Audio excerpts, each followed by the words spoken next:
சென்னை ஜாஃபர்கான்பேட்டை பகுதியில் நடிகை ரேகா நாயருக்கு சொந்தமான கார் மோதியதில் ஒருவர் உயிரிழந்தார். வீதியில் மது போதையில் உறங்கிக் கொண்டிருந்த மஞ்சன் என்பவர் மீது அந்த வழியாக சென்ற கார் ஏறியதில் படுகாயமடைந்து உயிரிழந்தார். இதையடுத்து கார் ஓட்டுநரான பாண்டி என்பவரை போலீசார் கைது செய்தனர். அவர் அடையாறில் உள்ள நடிகை ரேகா நாயரின் கார் ஓட்டுநர் என்பதும் நடிகை ரேகா நாயரின் பெயரில்தான் இந்த கார் இருந்துள்ளதும் தெரிய வந்துள்ளது.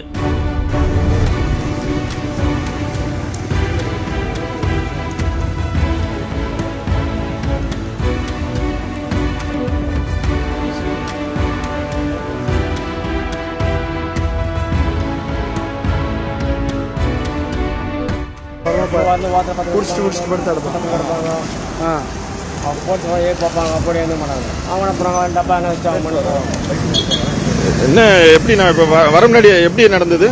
இல்லை சார், எனக்கு அப்போ தான் நாங்கள் வந்து வண்டியை விட்டு நான் வரேன். நான் சரி சரி. அவர் எங்கே படுத்துருந்தாரா? அது படுத்துருந்தான்னு சொன்னாங்க. ஏன்னா அந்த வாட்டிலாம் பற்றி கிடப்பாங்க, இந்த வாட்டில் பற்றி கிடப்பாங்க. ஏன்னா டப்பா தேய்ச்சிட்டு போனாங்க. போகும்போது ஏற்றி ஊற்று போவாங்க, தண்ணி ஊற்றிட்டு போவாங்க, அப்போயே என்ன மாட்டாங்க. குடிச்சிட்டு படுத்து கிடப்பாங்க. வாரம் படையெல்லாம் படுக்க மாட்டாங்க. எப்பவும் இந்த இடத்துல எப்பவும் குடிச்சிட்டு படுத்து தான் நடக்கிறாங்க.